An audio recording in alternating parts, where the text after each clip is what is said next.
On fait une série d'auditions dans le cadre de l'étude de la LPPR qui va arriver prochainement en commission puis dans l'hémicycle avec mon collègue Michel Larive et ma collègue Sabine Rubin.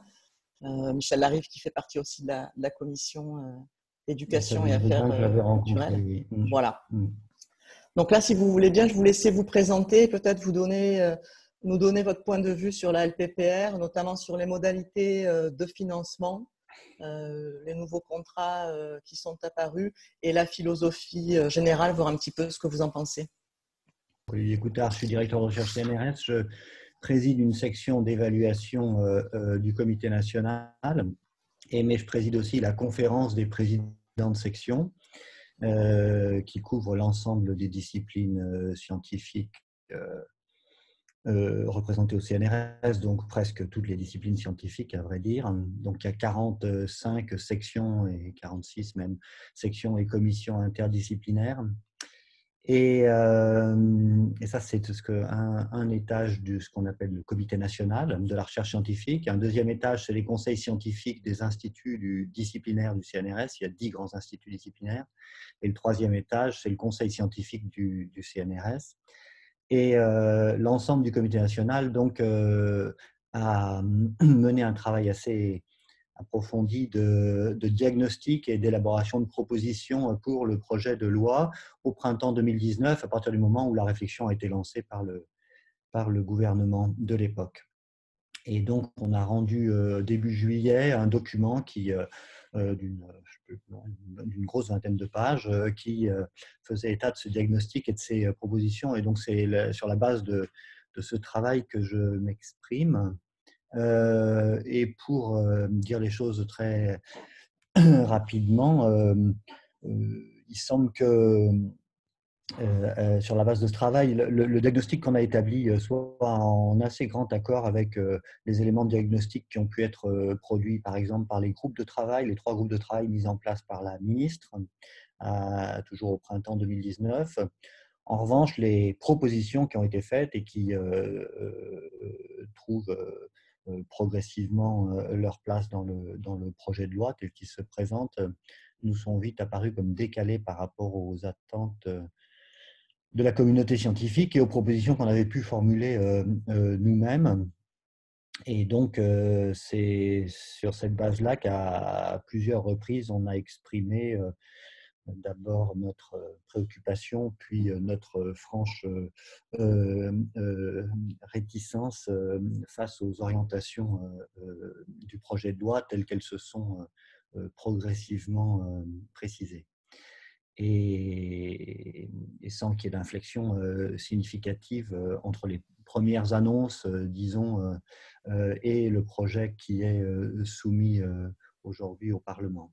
Évidemment, il y a beaucoup d'aspects, donc je ne pourrais pas parler de tout, mais il y avait 3 points, et peut-être 4, qui nous semblaient importants. Un point sur effectivement le financement de la recherche, un point sur donc qui devait être, selon nous et selon tout le monde, à vrai dire, sensiblement augmenté, un point sur l'emploi statutaire qui devait être sensiblement redéveloppé après une vingtaine d'années d'érosion tendancielle. Et puis, un point sur le financement des établissements et des collectifs de recherche, donc les laboratoires et les équipes qui nous semblaient devoir être fortement revalorisés. Et puis, le 4e point, peut-être que j'évoquerai rapidement, c'est le financement, disons, de la recherche-développement ou l'incitation à la recherche et à l'innovation tel qu'il est notamment porté dans le cadre du crédit impôt recherche qui nous paraissait également appeler une réforme profonde qui n'est pas du tout évoquée dans le projet de loi. Et donc, sur le projet de loi lui-même, on a sur ces différents points plutôt des insatisfactions fortes. On converge de ce point de vue-là avec l'analyse qui a été faite par le Conseil économique, social et environnemental, dont on pourrait pratiquement reprendre les conclusions mot à mot. On en rajouterait quelques-unes, mais enfin, les 3 conclusions principales du CESE me paraissent tout à fait fondées. Et à vrai dire, en dépit de tout ce que la ministre souhaiterait nous faire accroire, il y a, disons, des réticences très profondes et très largement partagées dans la communauté scientifique vis-à-vis de ce projet de loi. Alors la ministre met parfois en avant le vote favorable du CNESER, mais qui s'est fait dans des conditions qui étaient vraiment très insatisfaisantes. Bon, je ne dis pas que les membres du CNESER n'ont pas leur part de responsabilité, ceux qui sont partis, notamment avant le vote qui a eu lieu à la fin de la nuit.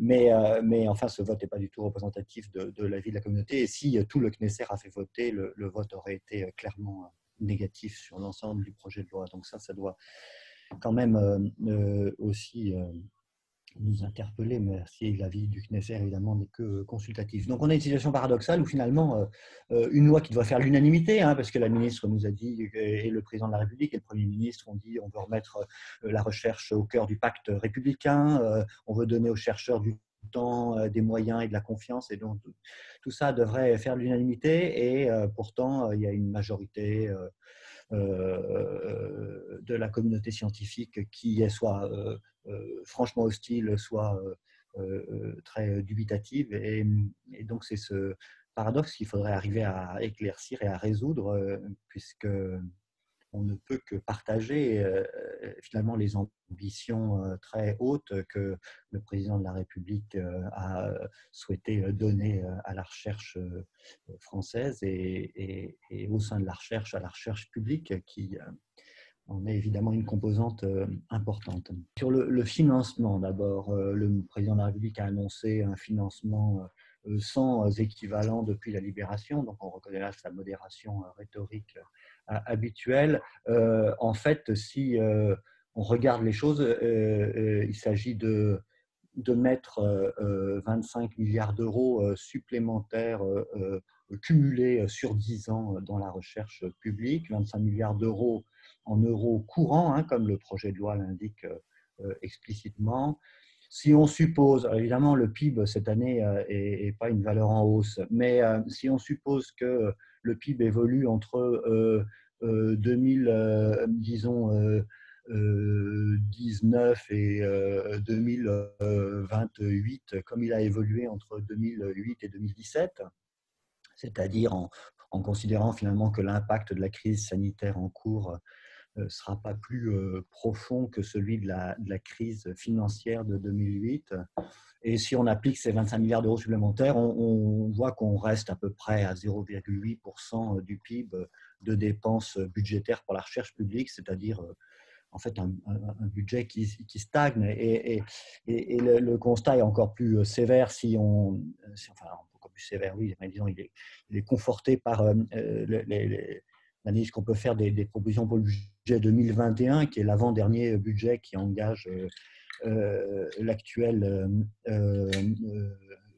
gouvernement. Donc là, il est prévu une augmentation de 350 millions d'euros, c'est-à-dire que ça représente 2% de la DIRD A. Donc c'est une augmentation qui est un peu supérieure à l'inflation, mais enfin qui est vraiment dans l'épaisseur du trait, si on peut dire.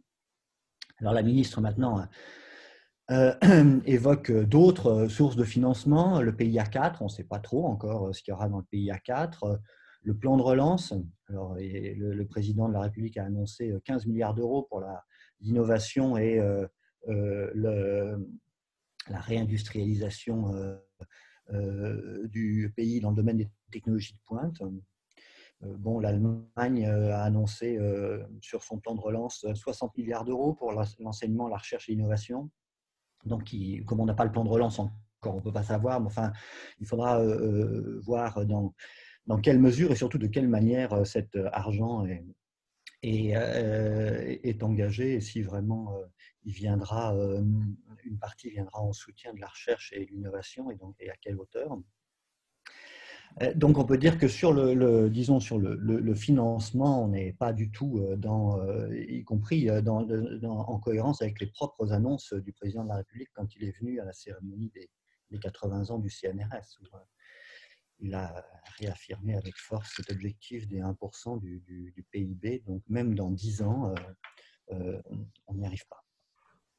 Alors, sur l'emploi, deuxième sujet très important, il y a un diagnostic qui est vraiment partagé disons, d'érosion forte des emplois statutaires dans tous les compartiments, si j'ose dire, c'est-à-dire les chercheurs des organismes, les enseignants-chercheurs et les personnels ingénieurs et techniciens. Et ça, quelle que soit la manière dont on le regarde, c'est manifeste. En fait, en gros, il y a deux configurations. Pour les organismes de recherche, les effectifs ont baissé, et c'est le cas très nettement au CNRS, et donc ont baissé. Alors, il faudrait que j'ai les chiffres sous les yeux, mais enfin de plusieurs milliers pour le seul CNRS depuis une quinzaine d'années. Et pour ce qui concerne les universités, les effectifs sont stables depuis 10 ans, alors même que les effectifs étudiants ont augmenté considérablement. Et donc, le taux d'encadrement par étudiant, mais aussi la dépense publique par étudiant a considérablement baissé. Et tout ça a bien été documenté par la conférence, y compris par la conférence des présidents d'université, qui n'est pas l'instance la plus radicale du paysage académique. Donc, il y a un constat, je crois, qui est vraiment très largement partagé, qui est de dire qu'il n'y a pas assez, il y a une dégradation de la situation de l'emploi statutaire. Par rapport à ça, le projet de loi ne prévoit rien. Alors, je vais y revenir parce qu'il prévoit quelque chose, mais qui, à mon sens, et pour ce que j'en comprends, c'est quand même un projet de loi qui est souvent rédigé de manière très ambiguë, mais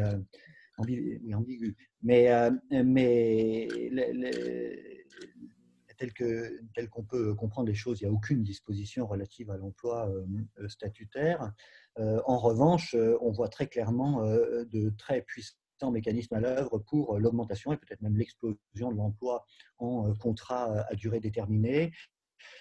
Que ce soit, alors je mets à part les chaires de professeurs juniors qui sont des emplois à durée déterminée et quand même d'un style un peu particulier, mais que ce soit les contrats de mission scientifique, là, les fameux CDI de mission scientifique qui n'ont de CDI que le nom, ou que ce soit à travers l'augmentation très forte du budget de l'ANR, on voit qu'on est là, on alimente, disons, une machine à créer des contrats à durée déterminée. Sur les emplois statutaires, la ministre dit, mais vous n'avez pas lu le projet de loi, il prévoit plus 5200 emplois sous plafond d'emploi. Mais cette expression sous plafond d'emploi est doublement ambiguë. D'abord, les fameuses chaires de professeurs juniors seront sous ce plafond d'emploi parce qu'elles s'apparentent à des CDD longs. Je ne suis pas sûr de maîtriser entièrement toutes les technicités, mais enfin, ce qui est clair, c'est que, ce qui est assez clair, c'est qu'elles seront sous ce plafond d'emploi. Et ça, c'est un premier point. Donc, il ne s'agit pas seulement d'emploi statutaire de fonctionnaires, on peut dire, permanent, même si ces CDI de mission, enfin, pardon, ces chaires de professeurs juniors ont vocation à ensuite être titularisés sur des postes statutaires. Mais enfin, ça, c'est un premier aspect. Je ne sais pas ce qu'il en sera des CDI de mission, s'ils seront également sous le plafond d'emploi ou pas. Ça dépasse mes compétences et je ne me suis pas renseigné. Mais le deuxième aspect qui est plus important, c'est qu'en fait, le plafond d'emploi, c'est une chose, la capacité d'embauche des établissements, c'en est une autre. J'ai ressorti par curiosité les chiffres pour le CNRS.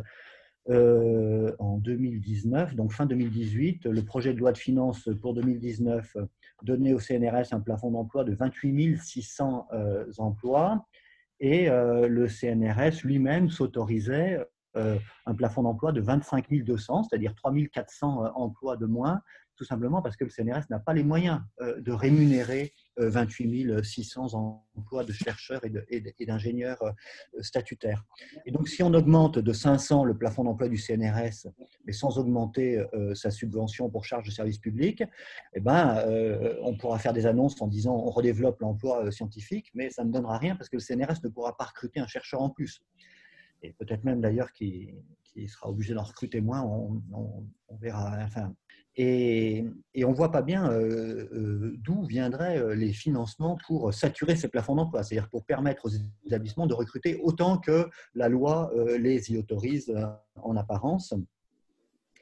Et ça, ce n'est pas le mode de financement dominant qui est envisagé qui va le permettre, parce que le mode de financement dominant qui est envisagé des établissements, c'est les fameux préciputes des projets ANR, c'est-à-dire de l'argent supplémentaire qui serait donné aux établissements qui auraient gagné, enfin, dont les chercheurs auraient gagné des projets ANR. Mais jusqu'à présent, en tout cas, l'argent de l'ANR ne peut pas servir pour recruter des fonctionnaires, puisque par définition, c'est un argent qui n'a pas vocation à arriver de manière pérenne. Donc, de ce point de vue-là, on ne sait pas d'où viendraient les moyens qui permettraient aux établissements de recruter, quand bien même ils y seraient autorisés. Et puis, le troisième aspect, c'est les chaires de professeurs juniors. La ministre dit toujours, mais ces chaires-là, elles viendront en plus.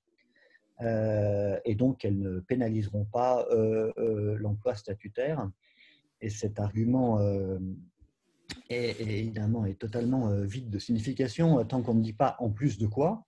Et ce que la loi dit, c'est qu'en gros, on va continuer, on va maintenir les niveaux de recrutement, les recrutements à leur niveau actuel, à la réserve près de ces 5200 emplois sous plafond potentiels que j'ai évoqués. Or, les propres services du ministère prévoient que, il ne faut pas que je me mélange dans mes chiffres, mais prévoient que entre 2017 et 2024, le nombre de départs annuels en retraite de chercheurs va augmenter de 80%. Le nombre de départs en retraite d'ingénieurs et techniciens CNRS va augmenter de 20%. Le nombre de départs en retraite d'enseignants-chercheurs alors entre 2020 et 2027, c'est-à-dire c'est un peu décalé par rapport aux autres chiffres dont je dispose, mais entre 2020 et 2027, le nombre de départs annuels en retraite d'enseignants-chercheurs va augmenter de 50%. Donc tout ça dû au fait des vagues successives de la déformation de la pyramide des âges et des vagues successives de recrutement massif. Donc on voit bien que si on continue à recruter autant, mais qu'il y a 50% ou 80% de départs en retraite en plus chaque année, on va continuer à alimenter l'érosion des effectifs d'emploi statutaire. Donc j'ai mis un peu de temps là-dessus, mais c'était un sujet important. Sur les crédits de base des établissements, là, on en a déjà parlé. On ne sait pas comment va évoluer la subvention pour charges de service public. Du document d'analyse de la loi et de proposition d'amendement, si on veut en quelque sorte, d'un collectif de sociétés savantes, il ressort que sur les 25 milliards annoncés, 15 milliards ne sont pas encore attribués, c'est-à-dire on ne sait pas à quoi ils vont servir dans les 10 ans qui viennent. Et donc leur proposition, c'est de les donner aux établissements pour pouvoir leur redonner des marges de manœuvre, tout ça en grande partie, mais ce n'est pas du tout précisé dans la loi. Sur les rémunérations, donc là vous savez qu'il y a un protocole en cours de discussion entre le ministère et les organisations syndicales pour savoir comment utiliser au mieux les 92 millions d'euros par an supplémentaires pendant 7 ans pour les rémunérations des personnels de l'enseignement supérieur et de la recherche. Évidemment, les hausses de rémunération sont toujours bonnes à prendre, surtout qu'il y avait, pareil, dans le diagnostic, consensus sur le fait que les chercheurs en France étaient peu rémunérés, en tout cas très en deçà de la moyenne OCDE et a fortiori très en deçà des pays les plus rémunérateurs. Et en particulier qu'en début de carrière, la situation était critique. Donc, ces hausses de rémunération prévues sont bienvenues, mais d'une part, elles ne sont pas du tout à la hauteur de ce qu'annonçaient, de ce qu'avaient indiqué les groupes de travail du MESRI eux-mêmes, puisqu'ils chiffraient, je crois, de mémoire à 2,5 milliards par an. La somme, ou au moins 2 milliards par an d'euros, la somme qui serait nécessaire pour ramener la rémunération des personnels de recherche en France au niveau de la moyenne de l'OCDE, donc ce qui n'est pas un objectif non plus totalement décoiffant. Et là, on prévoit au bout de 7 ans 600 millions d'euros par an en plus, donc on est très en deçà en fait des montants évoqués. Moi, à titre personnel, je ne pense pas que le sujet des rémunérations soit le plus important, à vrai dire, dans cette discussion. Je pense qu'effectivement, il y a un problème en début de carrière. Je pense que quand on fait une carrière convenable dans l'enseignement supérieur et dans la recherche, on est payé de manière très convenable. Si je regarde mon propre cas, directeur de recherche de première classe à 55 ans, je gagne 4 000 € net. Il y a beaucoup de Français qui s'en contenteraient. Il y a toute cette histoire qui consiste à dire que si on ne paye pas les chercheurs assez, ils partent à l'étranger. Ben, sans doute, ça joue un peu, mais il y a une étude très intéressante qui vient d'être rendue publique, enfin, qui vient d'être faite par AEF, pareil, sur la base de documents, d'une enquête auprès d'un certain nombre d'établissements, qui montre que les chercheurs français, 3 ans après leur thèse, donc c'est des jeunes chercheurs, qui 3 ans après leur thèse sont en poste à l'étranger, gagnent les mêmes salaires nominaux en fait qu'en France. Donc l'idée selon laquelle la fuite des cerveaux serait alimentée par les différentiels de salaire, elle est quand même à mettre en question. La fuite de cerveau, elle est surtout alimentée par le fait qu'il n'y a pas assez de débouchés en France, ni, donc on l'a dit, dans l'enseignement supérieur et dans la recherche, mais ni dans d'autres domaines d'activité, puisque la France est un pays où quand même les docteurs, hein, puisqu'on parle d'eux, sont quand même très, très mal, le diplôme de doctorat, disons, est très mal reconnu. À titre d'exemple, très, très rapidement, mais c'est quand même intéressant, la proportion, il faudrait que je retrouve le chiffre exact, mais la proportion de titulaires d'un doctorat parmi les chercheurs des services de recherche des entreprises, c'est-à-dire parmi les employés des entreprises qui sont dans les services de recherche, la proportion des docteurs est inférieure à 15%. C'est-à-dire que 85%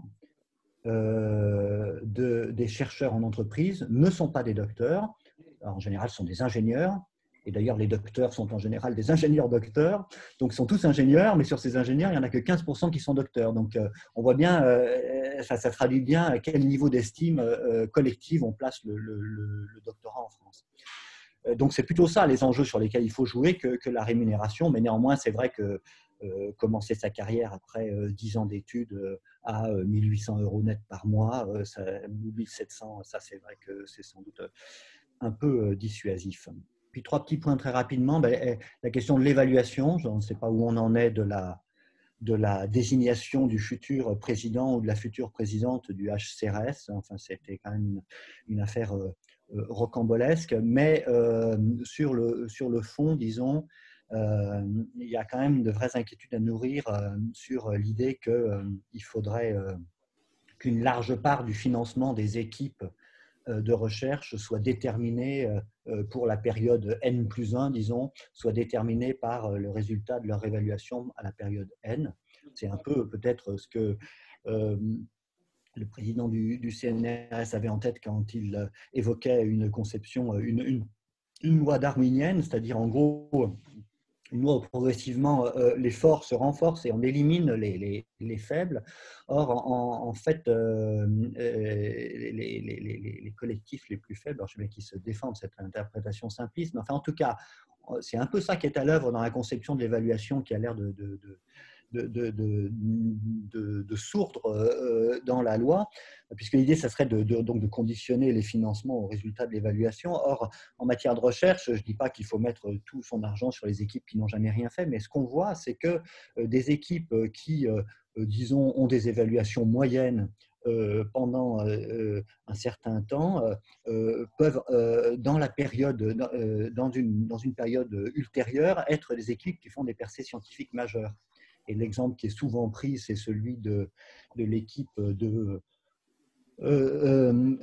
Luc Montagnier qui a découvert le virus du sida et à laquelle, alors là, je n'ai pas refait le travail moi-même, mais comme je l'ai entendu de plusieurs sources, je pense que c'est assez crédible. Si on avait appliqué les critères d'évaluation standards à cette équipe-là dans les années précédentes, on aurait arrêté de la financer, on aurait réparti les gens ailleurs parce que ils étaient sur des sujets qui qui sont des investigations de longue haleine qui alimentaient peu de publications et donc ils auraient sûrement été mal évalués et malgré tout, ça ne les a pas empêchés de faire des découvertes majeures dans les phases ultérieures. Donc, sur ces usages de l'évaluation, il y a des inquiétudes.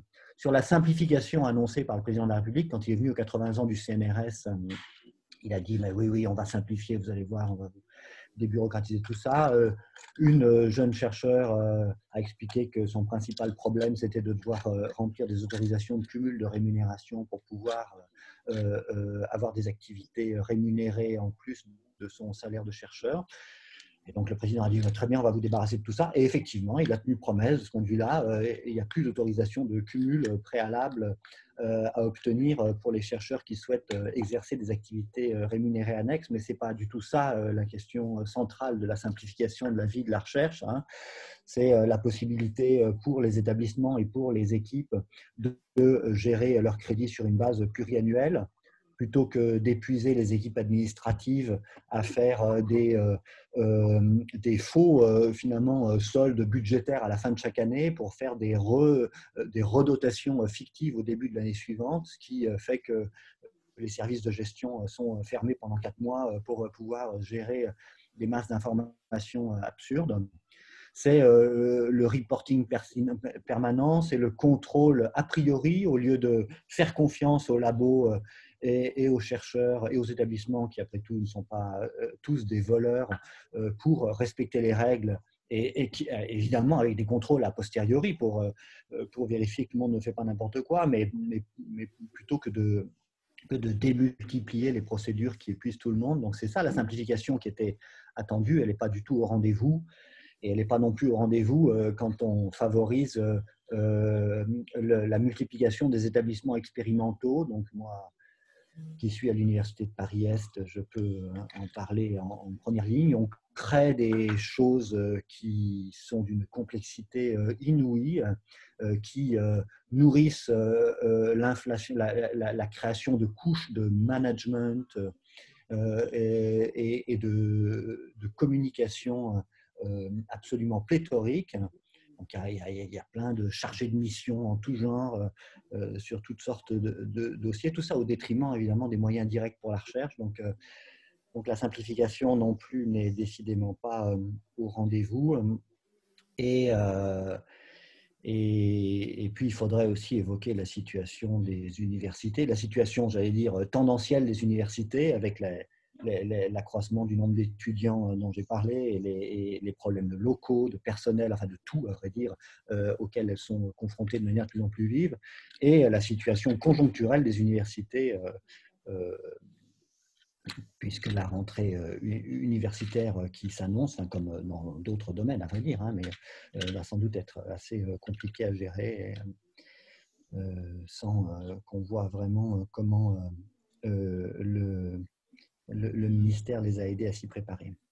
Je vous remercie. Justement, j'aurais voulu votre avis sur le CIR que nous, à la France Insoumise, on juge inutile et qu'on voudrait supprimer, et aussi sur l'ANR. Est-ce que pour vous, il est nécessaire de garder l'ANR et est-ce qu'on ne pourrait pas le supprimer et que ces fonds soient affectés, par exemple, pour une dotation de fonctionnement? Voilà.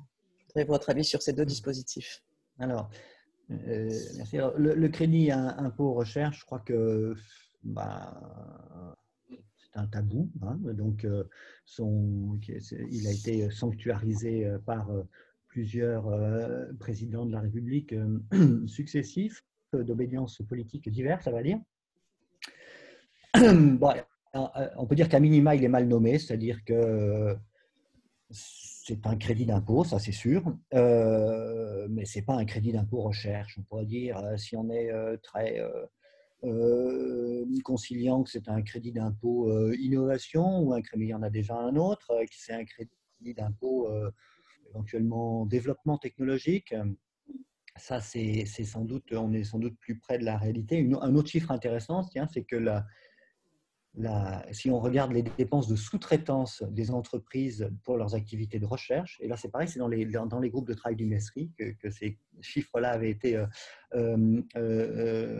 recensés, eh bien la sous-traitance des entreprises pour ce qui concerne leurs activités de recherche ne bénéficie de la recherche publique qu'à hauteur de 15% également. Enfin, les pourcentages sont très proches, c'est-à-dire que plus de 80% de la sous-traitance des entreprises dans leurs activités de recherche, c'est à d'autres entreprises, parce qu'en fait, ce n'est pas de la recherche au sens recherche exploratoire amont, c'est du développement technologique au sens déjà très finalisé du terme.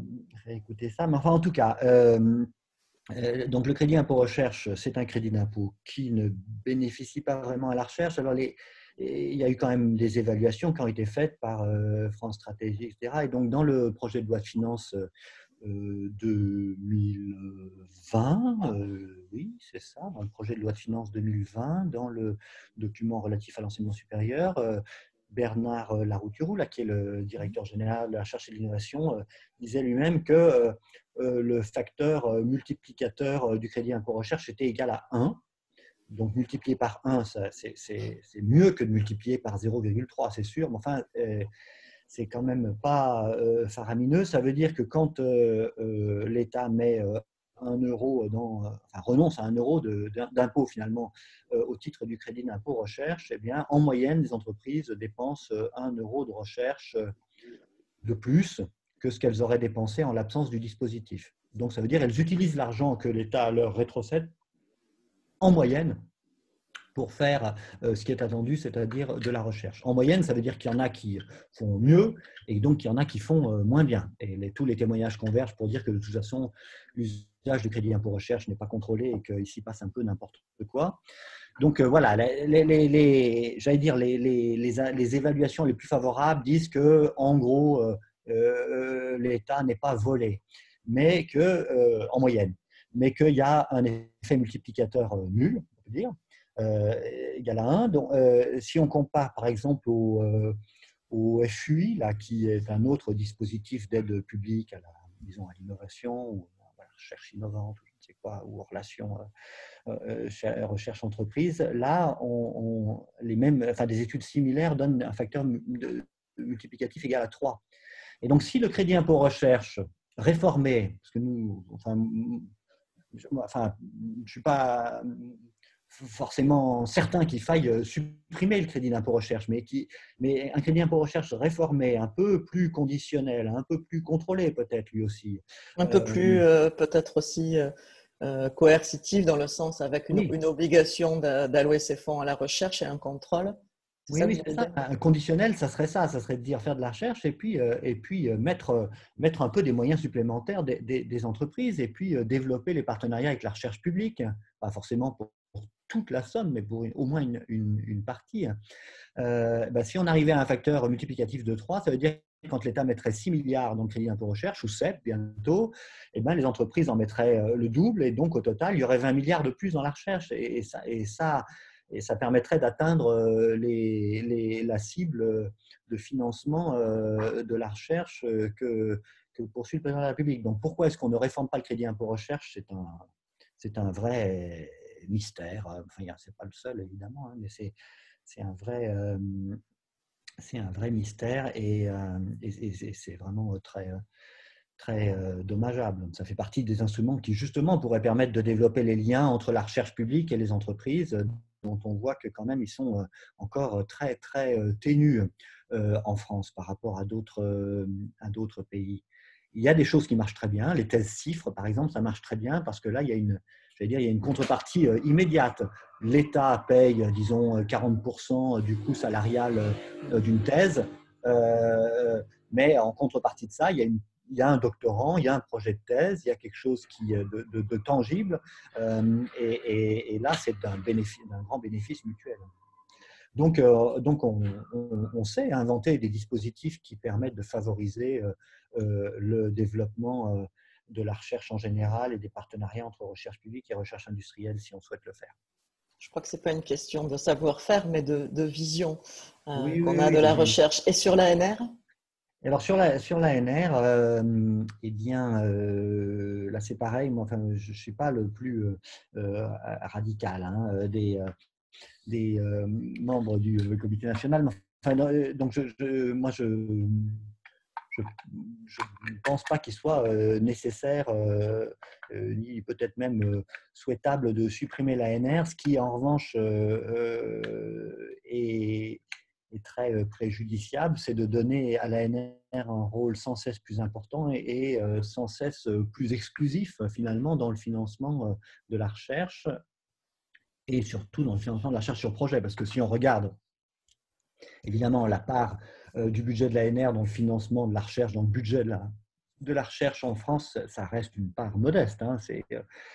C'est qu'est-ce qu'on pourrait dire, qu'est-ce qui est visé pour l'instant, c'est 6 ou 700 millions d'euros et donc c'est peut-être 5% à peine, 4 ou 5% de la DIRDA, et donc ça a vocation à augmenter sensiblement, mais ça restera de toute façon une part relativement faible. Mais c'est vrai que le fait que finalement ce soit à l'ANR que se trouvent tous les financements qui donnent un peu de marge de manœuvre pour développer des stratégies de recherche ou qui ça c'est embêtant. En tout cas, de la manière dont l'ANR fonctionne aujourd'hui, c'est embêtant parce que d'abord, tout le monde s'épuise disons, construire des projets ANR avec des règles très contraignantes, avec des annexes qui sont des casse-têtes absolument contre-productifs. Donc, ça prend beaucoup de temps de développer et de soumettre ces projets. Le taux de réussite est très bas. Alors, le gouvernement veut l'augmenter, mais on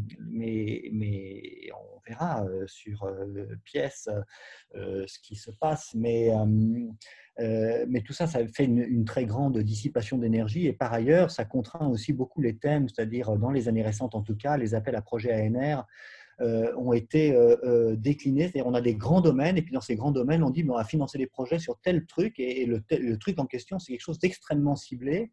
Donc c'est un peu le modèle finalement des programmes cadres européens et de leurs appels à projets qui font qu'en gros, sur un sujet, on finance un consortium ou zéro, et même s'il y en a 5, 6, 10 qui répondent. Et donc ça crée un système qui est quand même très contraignant. Deux mots sur finalement l'ANR comme panacée et pourquoi ça ne peut pas marcher. Donc le projet de loi prévoit une augmentation très forte du budget de l'ANR, avec en année courante à terme 1 milliard d'euros supplémentaires, c'est-à-dire pas loin du triplement du budget de l'ANR, en tout cas nettement plus d'un doublement. Mais avec ça, il veut faire trois choses. Il veut augmenter drastiquement le taux de réussite, c'est-à-dire passer de 15% à 30 ou plus de 30%. C'est-à-dire que 30% des projets, plus de 30% des projets soumis soient financés.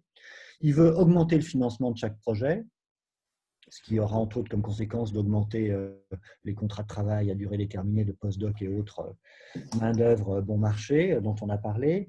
Et il veut refinancer les établissements et les labos en augmentant le préciput. Et ça marche, ça ne suffira pas en tout cas. C'est-à-dire que si c'est la seule manière de refinancer le système, ça ne suffira pas, parce que nous, pour le seul refinancement des équipes et des labos de recherche, bon, c'est vrai qu'on avait demandé que les financements de base des activités de recherche soient triplés par rapport à la situation actuelle. Donc ça représente 1,5 milliard d'euros par an. Si on veut seulement qu'elle soit doublée, ça fait 750 millions d'euros par an, mais ça veut dire que ça absorbe déjà l'essentiel de l'accroissement du budget de l'ANR. Si en plus on veut financer davantage chaque projet et si en plus on veut doubler le taux de succès des projets, on voit bien que ça ne tient pas en fait dans ce cas. Et il ne faut pas que ça tienne, c'est-à-dire qu'il ne faudrait pas que l'ANR devienne la seule agence de financement des établissements de recherche en France. Donc, il y a sûrement un équilibre à trouver et pour l'instant, dans le projet de loi, cet équilibre en tout cas, n'est pas précisé. C'est-à-dire qu'on ne dit pas comment on va refinancer le système autrement que par l'ANR. On aurait pu s'attendre après la crise de la Covid, je dis après, mais en fait, elle n'est pas réellement terminée, à une prise de conscience. On sait qu'il y avait des recherches sur les coronavirus qui ont été abandonnées ces dernières années. Il y a eu des mots, on parlait des mots et du décalage entre les actes et les mots. On a eu le président de la République et d'autres qui ont tenu des discours en disant on a pris conscience de la nécessité de la recherche et notamment de la recherche publique et aussi de la force du collectif. Donc on s'attendait à un texte un peu remanié en ce sens et en réalité on a l'impression que ce texte continue la même logique. Vous évoquiez tout à l'heure une loi darwinienne. Ce ne sont pas vos mots, mais ce sont des mots que vous avez repris à votre compte. Et on a l'impression que c'est la mise en concurrence la clé, exactement de la même manière que M. Macron avait dit Startup Nation, la France dirigée comme une entreprise, avec en clé la mise en concurrence pour stimuler les gens. Et à votre avis, est-ce que c'est un système efficace? Est-ce que la mise en concurrence des chercheurs au quotidien est une source d'émulation efficace ou est une source d'angoisse et va à l'encontre de l'objectif recherché? Bon, d'abord sur cette histoire darwinienne, effectivement, et peut-être qu'il faudrait renoncer à employer ce terme. En tout cas, le président du CNRS a eu l'occasion de préciser sa pensée, mais si ce terme a eu un écho si fort et s'il a choqué autant la communauté scientifique, c'est parce que quand même, effectivement, il correspond à une réalité perçue par les collègues. Et cette réalité perçue, c'est l'idée disons, d'une importance croissante de la concurrence pour des ressources de plus en plus rares, on pourrait dire, ou en tout cas de plus en plus distribuées sur ce mode de mise en concurrence. Et ça, c'est quelque chose qui est profondément ressenti par les collègues, qui conduit à une très grande dissipation d'énergie, c'est-à-dire que on voit bien puisque ce travail du comité national que j'évoquais, il a beaucoup reposé sur aussi les échanges avec les communautés scientifiques qu'on évalue, puisque notre travail en tant que comité national, c'est d'évaluer. Les jeunes collègues peuvent passer une fraction considérable de leur temps à essayer de trouver l'argent pour ensuite pouvoir travailler. Donc on voit bien que ce système n'est pas efficace. Et par ailleurs, sur cette histoire de concurrence, de compétition ou d'émulation, je crois qu'on mélange différentes choses. Donc, évidemment, la recherche repose en partie significative sur l'émulation, c'est-à-dire il y a l'envie chez les chercheurs d'être les premiers à faire une découverte, et donc ça c'est un élément précieux même de la motivation des chercheurs qu'il faut absolument pas nier, ni même chercher à réduire, mais l'émulation dans la recherche de production de connaissances nouvelles, ce n'est pas la même chose que la compétition pour se partager des queues de crédit, si je puis m'exprimer ainsi. Et donc ça, c'est un premier aspect. Et un deuxième aspect, c'est que, comme l'a bien formulé Schumpeter, le bénéfice central de la concurrence, c'est ce qu'il appelait la destruction créatrice, c'est-à-dire que la concurrence permet d'éliminer ce qui ne marche plus et de faire émerger ce qui répond davantage aux attentes ou aux besoins de l'époque. Mais ça, en matière de recherche, et surtout à l'échelle des projets ANR de 3-4 ans, c'est pas du tout une bonne manière de réguler les choses. C'est ce qu'on disait tout à l'heure, parce que les équipes, elles elles sont sur des constantes de temps, elles travaillent sur des horizons de temps qui sont beaucoup plus longs que ça. Et donc, détricoter une équipe au bout de 5 ans parce qu'elle aurait eu une évaluation négative ou parce qu'elle n'aurait pas obtenu de projet NR pour la retricoter sur d'autres sujets plus à la mode. Ça c'est vraiment ce qu'il faut éviter de faire. Il faut au contraire, et la France en a les moyens, accompagner des équipes dans leur travail de recherche exploratoire. Ça ne veut pas dire qu'elles ne répondront pas à des appels à projets, ça ne veut pas dire qu'on ne peut pas afficher des priorités thématiques nationales à condition qu'il n'y en ait pas trop et qu'elles ne soient pas trop précises. Mais bien sûr que la collectivité a le droit de faire ça, vu l'argent qui est quand même pas négligeable qu'elle met dans sa recherche publique. Elle a le droit d'affirmer des priorités et on peut attendre des équipes qu'elles répondent à des appels à projets, mais leur survie ne doit pas en dépendre. C'est ça que je veux dire, c'est que si la survie des équipes en dépend, à ce moment-là, on arrive à ce système où il faut se faire des alliances de circonstances qui changent tous les 3 ans pour essayer d'obtenir des ressources, et ce n'est pas comme ça qu'on produit de la bonne recherche. Pour revenir un peu sur la notion de temps, il y a 2 choses dans la recherche. Il y a une recherche quasi immédiate, recherche-développement, etc. Et il y a la recherche fondamentale, qui, elle, est sur un temps beaucoup plus long et où on ne doit pas attendre de rentabilité immédiate, où les chercheurs ont besoin de prendre leur temps. Qu'est-ce que vous proposeriez, vous, comme changement, si vous aviez la main sur la loi, pour rétablir un peu cette recherche fondamentale? Je pense aussi à la recherche en sciences humaines. Quels moyens vous donneriez, etc. Je crois que le diagnostic est assez clair et assez partagé. Il y a un manque de moyens financiers, mais pas, c'est pas des moyens considérables, c'est des moyens significatifs, mais c'est pas des moyens hors d'atteinte, mais c'est des moyens qui notamment permettraient aux labos d'assurer les dépenses de leur vie quotidienne et l'animation scientifique, j'allais dire ordinaire du labo, sans avoir à courir après les sous, qui permettraient aux chercheurs de se déplacer, enfin quand ils pourront de nouveau se déplacer pour participer à des colloques ou de se faire d'autofinancer des mini-projets sur un sujet sans passer d'abord 3 mois à constituer un consortium pour répondre à un projet ANR que sans doute on n'aura pas. Donc c'est de l'argent, voilà, de l'argent pour fonctionner au quotidien.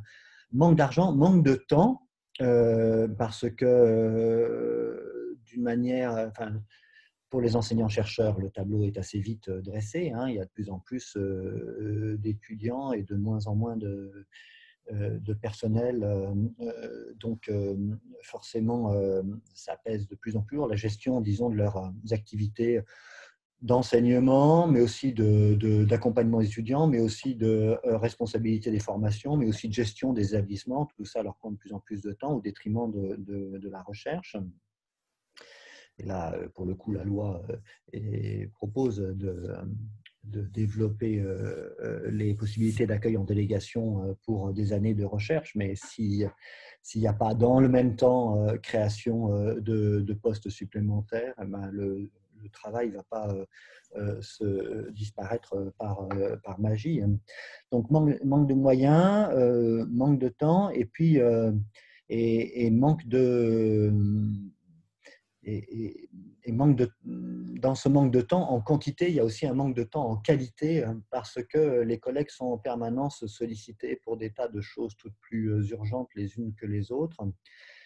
Et là, c'est vrai que la complexité croissante du système nourrit ça, c'est-à-dire on est en permanence sollicité soit pour répondre à des appels à projets nationaux, internationaux ou locaux de son propre établissement, soit pour évaluer les appels à projets des autres, pour participer à des instances. Alors, il y a les conseils scientifiques ou les commissions recherche des universités, puis il y a les commissions recherche des communes, et les conseils académiques des machins, il y a les conseils scientifiques des LABEX, il y a donc toute une inflation d'instances dans lesquelles les collègues s'engagent et s'épuisent. Et donc, c'est tout ça qui manque pour que les collègues, disons, puissent consacrer sereinement une part significative de leur temps à la recherche. Ensuite, recherche fondamentale, recherche appliquée. Moi, j'aime bien le terme de recherche exploratoire parce que la recherche finalisée peut aussi amener des choses très fondamentales et comporter un volet très fondamental, c'est-à-dire, je sais pas quoi, c'est lequel le physicien qui avait eu la médaille d'or du CNRS il y a quelques années pour ses travaux sur les cols. Mais donc, il avait fait des recherches très fondamentales sur la structure de la matière, mais aussi des partenariats industriels, parce qu'il se trouve qu'il y a des industriels qui sont intéressés par les cols, qui ont des choses à coller. Et donc, tout ça n'est pas contradictoire, mais ce qui est important, c'est de préserver la capacité de recherche exploratoire. C'est-à-dire que ce qu'on sait, pour le coup, c'est qu'on ne sait pas définir à l'avance quels sont les sujets importants, tous les sujets importants. Et donc, il faut s'appuyer sur cette espèce de biodiversité intellectuelle, donc c'est une autre conception du darwinisme, de biodiversité intellectuelle présente dans la communauté scientifique pour laisser finalement les chercheurs suivre leurs problèmes plutôt que de leur imposer à chaque fois d'aller travailler sur le développement des ordinateurs quantiques ou je ne sais quel autre sujet à la mode. Je vous remercie. C'était très clair.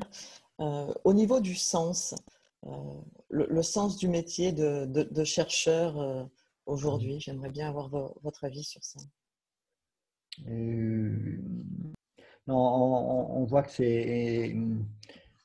On a le sentiment que c'est de plus en plus compliqué pour les collègues. Il y a un faisceau de raisons. Hein. D'abord,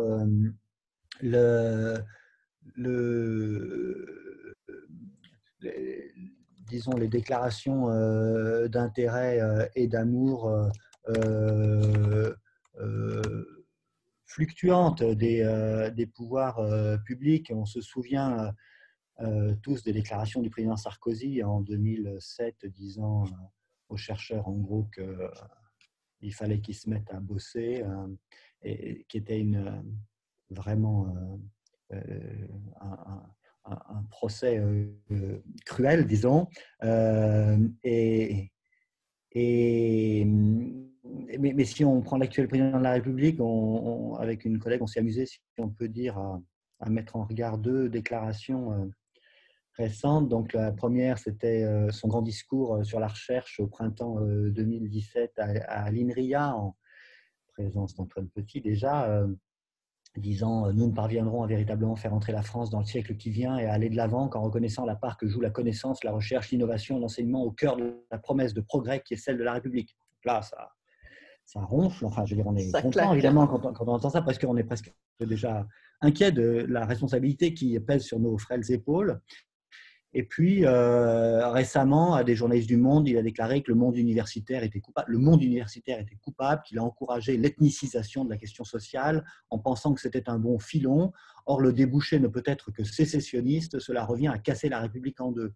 Voilà, le même président de la République, à 3 ans d'écart, on peut se dire que peut-être un peu plus de modération dans l'expression, dans les deux cas d'ailleurs, hein, serait pas mal. Donc, on se souvient des déclarations de Manuel Valls disant qu'expliquer, c'était déjà en partie chercher à excuser les attentats terroristes. Enfin, donc, il y a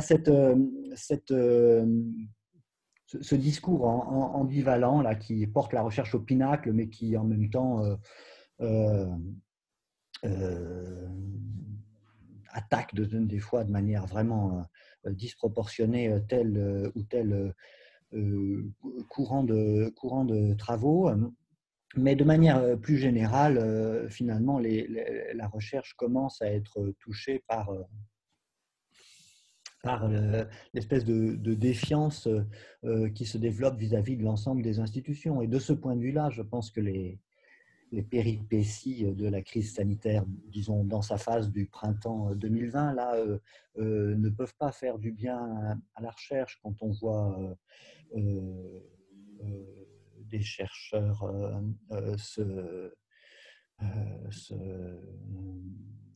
quasiment s'insulter sur la place publique, quand on voit un éminent professeur de médecine marseillais dire qu'il a scientifiquement raison et que d'ailleurs si on fait un sondage, les Français diront bien qu'il a scientifiquement raison, ou un ancien ministre expliquait que pour savoir s'il faut donner de l'hydroxychloroquine ou pas, il suffit de faire un sondage dans la population générale et puis on verra bien ce qu'ils aient décidé. Donc ça, c'est vraiment à l'antithèse de ce qu'il faudrait que soit la place de la recherche dans le débat public. Mais c'est lié aussi au fait de ces attentes disproportionnées. On voudrait que la recherche trouve immédiatement les réponses aux crises. Alors, c'est pas comme ça que ça marche. La recherche a son rôle à jouer pour explorer le monde et essayer de mieux le comprendre. Et puis, quand une crise survient, eh ben, les chercheurs, mais parmi d'autres, disent leur mot. C'est pour ça qu'on ne peut pas demander non plus à un épidémiologiste de faire la politique de gestion de crise du gouvernement, parce qu'un épidémiologiste, forcément, il ne voit qu'un aspect du sujet. Et donc, son approche, ça va être de dire on enferme chacun chez soi avec un masque et dans une pièce séparée, et puis on attend que ça passe. Mais il ne voit pas du tout qu'en faisant ça, en fait, on crée des problèmes, y compris des problèmes de santé majeurs, en plus des problèmes économiques et des problèmes sociaux et politiques, on crée des problèmes de santé majeurs par d'autres mécanismes. Donc les chercheurs, et c'est ce qui fait leur valeur, sont extrêmement compétents dans un domaine très spécialisé, mais on ne peut pas trop leur en demander, quoi. Et donc ça, il me semble, enfin on verra, c'est peut-être trop de vous le dire, ça a nourri une défiance par rapport à quand même une situation où les chercheurs ont plutôt bonne presse, si on veut, dans l'opinion publique française. Je pense que les épisodes récents, là, et les articles publiés puis retirés, les conflits d'intérêts, tout ça, le manque de rigueur dans certaines procédures, tout ça va alimenter, enfin, je le crains malheureusement, alimenter une espèce de défiance vis-à-vis de la recherche dans son ensemble. Donc, je ne pense pas qu'on aille vers le mieux pour ça, mais de fait, si on prend un peu de recul, disons, les menaces auxquelles sont confrontées nos sociétés, qu'elles soient d'ordre géopolitique, d'ordre social, d'ordre environnemental et climatique, d'ordre sanitaire, sont telles que évidemment, les tensions dans le corps social vont aller en s'exacerbant et la propension naturelle, c'est de chercher des responsables, pas forcément des boucs émissaires, mais des responsables. Et donc, si les chercheurs n'arrivent pas à soigner instantanément, ils seront aussi responsables de ça. Et donc je pense qu'il faudrait, au contraire, que les institutions se serrent les coudes et n'essayent pas de jouer les unes contre les autres, parce que sinon, ça va être rapidement compliqué. Oui, je crois que c'est une bonne conclusion. Revenir au collectif au lieu de l'individualisme et affronter tous les défis qui nous restent à affronter ensemble. Il y a de quoi faire, oui. Il y a de quoi faire. Merci beaucoup. Bon, merci pour votre travail. Et bon courage à vous. À votre disposition s'il y a des choses qui n'étaient pas claires. Je vous remercie. Bonne journée à vous. Au revoir.